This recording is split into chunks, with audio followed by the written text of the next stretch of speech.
Witam was wszystkich, ja się nazywam Nyx, a to jest moja kuchnia.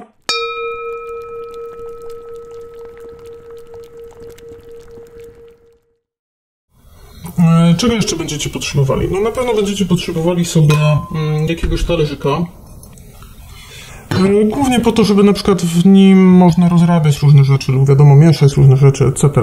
Ja tutaj znowu mam talerzyk, który jest po prostu odziedziczony po członkach mojej rodziny, którzy mieszkali na wsi. To jest taki talerzyk, który znalazłem po prostu w domu, który już teraz jest opuszczony, w którym kiedyś członkowie mojej rodziny mieszkali, co jest dla mnie istotne. I ja rozumiem, że jest to zwykły, być może biały talerzyk z zielonym brzegiem, ale dla mnie ma on dość duże znaczenie. Oczywiście można sobie używać jakiegokolwiek się chce talerzyka. No, deska do krojenia będzie wam potrzebna. Ja używam takiej deski, którą dostałem w prezencie niedawno i która mi się bardzo podoba. No i jakaś miseczka. Ja tutaj mam misę akurat, która jest robiona ze stopu srebra. I to też mi bardzo pasuje, ponieważ srebro dla odmiany jest metalem lunarnym, metalem księżycowym. A zarówno Słońce, jak i Księżyc są głównymi planetami, których wpływ na alchemię jest bardzo silny, ale również w czarostwie wpływ Księżyca jest bardzo istotny i bardzo często różne specyfiki robi się w odpowiedniej fazie Księżyca. Większość się robi, kiedy Księżyc wzrasta, tak, dostosowuje się to do cyklów Księżyca, etc. Więc to mi pasuje. Oczywiście no to nie jest czyste srebro, to jest stop srebra. Na czyste srebro to mnie nie stać, ale mi to zupełnie nie przeszkadza. Poza tym jest ciekawym to, że ta misa jest kopią misy z Enkomi, znalezioną w grobowcu Enkomi. Enkomi to jest takie miasto na Cyprze, w którym w dawnych czasach żyli Grecy. I ma tutaj, prawda, takie piękne wyobrażenia rogate. Także mi tak jakoś bardzo podchodzi, też pasuje mi do czarostwa. Więc jakaś miseczka, jakiś talerzyk i tak dalej, jakaś deska i noże. Przede wszystkim będzie nam potrzebne coś takiego. To się nazywa biały nóż albo dziewiczy nóż. Czasami się zdarza, że niektórzy nazywają to bolinę. No to nie jest do końca historycznie poprawna nazwa, chociaż oczywiście w tej chwili chyba wikanie często używają tego określenia, aczkolwiek bolina jest raczej nazwą noża używanego w czarnoksięstwie w dawnych grimoirach, zwłaszcza tych, które były związane ze świętym Cyprianem, więc zostawmy na razie ten temat, tak? Ja to nazywam białym nożem albo dziewiczym nożem. Przede wszystkim dlatego, że biały nóż czy też dziewiczy nóż nie może mieć nigdy kontaktu z krwią. I nie używamy go nigdy w magii związanej ze zwierzętami, czyli na przykład, nie wiem, do oczyszczenia kości, etc. To jest tylko nóż, który jest nam potrzebny do pracy z roślinami i on mi tak naprawdę służy zarówno do zbioru roślin, jak i do przygotowania suszu, do pokrojenia, prawda, jakichś tam elementów na drobniejsze kawałki. To jest przede wszystkim nóż, który jest ostry. W czarostwie używamy zawsze noży, które są ostre, ponieważ czarostwo nie używa przedmiotów, które istnieją na zasadzie symbolicznej, tak jak powiedzmy mamy w wysokiej magii. Ja nie krytykuję tutaj w tym momencie wysokiej magii, która też jest jakąś tam ważną dziedziną moich zainteresowań i praktyki, ale w wysokiej magii wiele przedmiotów istnieje na zasadzie symbolu, prawda? Natomiast w czarostwie nie traktujemy rzeczy w ten sposób.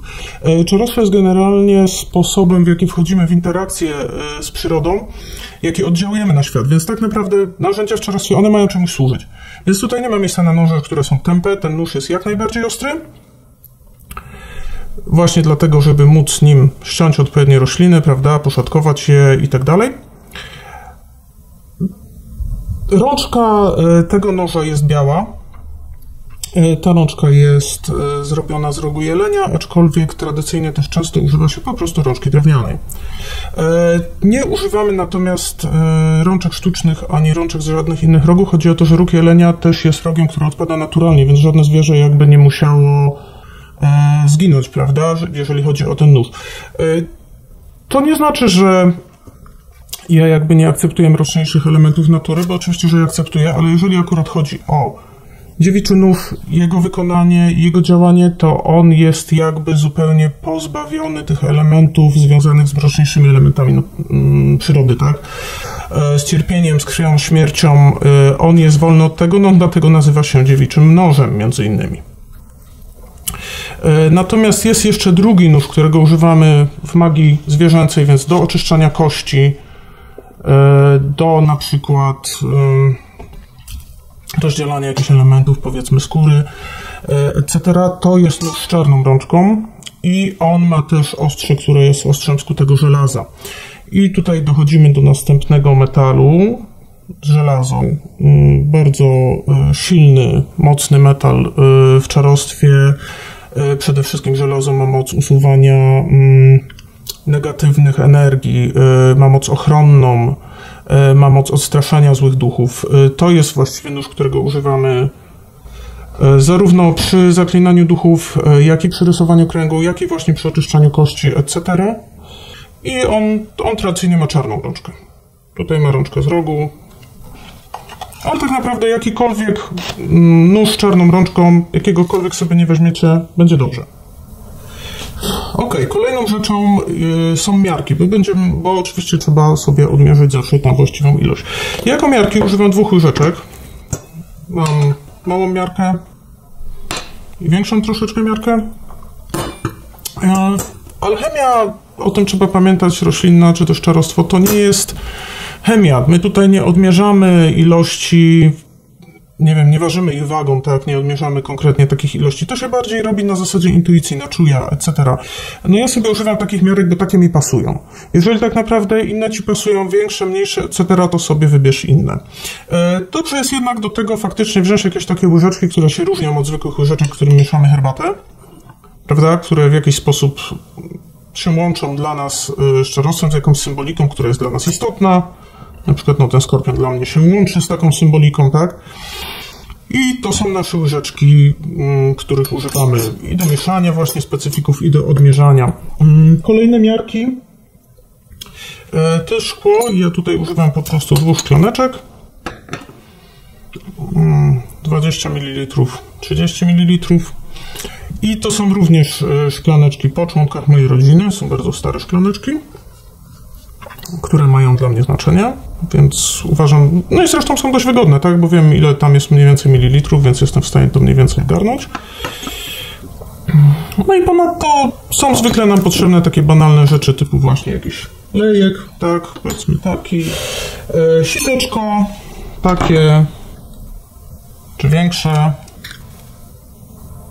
tak, do właśnie przecedzania różnych rzeczy. I takie cudowne rzeczy jak filtry do kawy, które będą nam niesamowicie potrzebne do filtrowania wszelkiego rodzaju nastawów alkoholowych. Naprawdę bardzo potrzebna sprawa. I ostatnie, aczkolwiek nie najmniej ważne, parafrazując pewne przysłowie angielskie, no to będzie nam potrzebna bateria najróżniejszych właśnie buteleczek, słoiczków i tak dalej. Skąd wziąć takie rzeczy? No oczywiście można je kupić, ale nie każdy śpi na złocie i nie każdy chce kupować tony tego. Tak naprawdę jak się rozejrzycie, to się okaże, że mnóstwo takich rzeczy jest wokół was na co dzień. Na przykład to jest buteleczka po jakiejś tam niewielkiej ilości alkoholu, to jest buteleczka po odświeżaczu powietrza, to jest buteleczka po jakimś tam olejku, który miał działanie zdrowotne, więc po prostu zachowujcie takie buteleczki, zostawiajcie je sobie i wykorzystujcie je później, tak? Zwłaszcza to jest fajna, bo ma od razu szklaną pipetkę. To jest całkiem wygodne. Tak, też buteleczki z dyfuzorem, bardzo przydatna rzecz do robienia właśnie wód perfumowanych. I jakieś słoiczki do robienia maści lub przechowywania proszków. Tak samo na przykład tutaj zauważcie, jest świeczuszka, ona się pali w słoiczku. Jak się już wypali, to ten słoiczek wyczyszczę i też będę miał świetny słoiczek do przechowywania ziół. A jeżeli chodzi o te buteleczki, to jest jeszcze taki bardzo wygodny tips, który wam się może przydać. To znaczy warto sobie kupić po prostu strzykawkę lub nawet dwie. Jeżeli chcecie sobie napełnić taką naprawdę niedużą buteleczkę, jak na przykład ta, to jak zgadujecie, nie jest to łatwe, a strzykawką bez problemu możecie to zrobić, nie tracąc ani olejku, ani jakiegoś innego specyfiku, na którym wam zależy. Więc tak, strzykawki też się przydają. Ok. I myślę, że to by było na tyle, jeżeli chodzi o taki podstawowy sprzęt. Pamiętajcie przede wszystkim, że nie musicie mieć tak naprawdę jakichś fancy rzeczy, nie musicie mieć misy z rękami, nie musicie mieć kotła z prawdziwej miedzi. Musicie mieć rzeczy, które w jakiś sposób do was przemawiają, które są dla was magiczne, mają dla was znaczenie, mają w sobie ducha, wiążą się dla was z pewnymi wspomnieniami. Jeżeli mieliście na przykład kogoś w rodzinie, kto zajmował się takimi rzeczami, jakąś babcię, ciocię, wujka, kogokolwiek, tak, to na przykład są to rzeczy po tym kimś lub też po prostu kojarzą wam się w jakiś sposób z magią. To jest ważne, żebyście wy się z tym dobrze czuli i tak naprawdę to jest najważniejszy wyznacznik, bo to jest wasza magia, to jest wasze czarostwo i nikt wam nie może powiedzieć, w jaki sposób macie je uprawiać, bo tak naprawdę to się czuje wewnątrz. Czuje się albo nie czuje, prawda? Więc kierujcie się tutaj sercem, kierujcie się tym, co czujecie w wyborze tego sprzętu. No i właściwie z tą złotą myślą na dziś was zostawię. Mam nadzieję, że się zobaczymy jeszcze. Jeżeli wam się podobało, to dajcie łapkę w górę. Jeżeli wam się podobało bardziej lub chcecie wiedzieć, co będzie dalej, to subskrybujcie kanał. No i do następnego zaklęcia.